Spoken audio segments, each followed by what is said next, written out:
My culture is better than yours. I hate to admit this, but this thought runs through my head almost every day.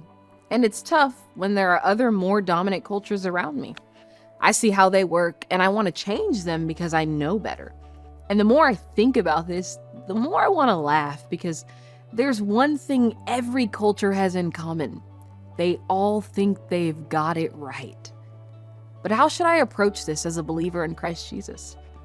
Well, let's see what he has to say about it. John 17:22-23 quotes him directly.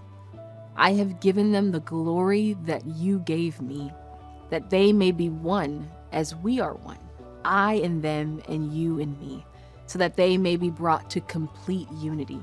Then the world will know that you sent me and have loved them, even as you have loved me. There's so much to unpack here, but let me share the main point.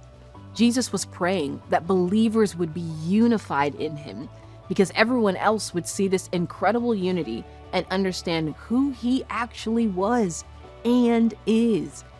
But do you feel like we as believers are unified? How can we do this? Well, maybe instead of always pointing out the wrong things about our different cultures, perhaps we should lean into the right parts. After all, our Father in heaven created culture. That means there are blessings in all of them.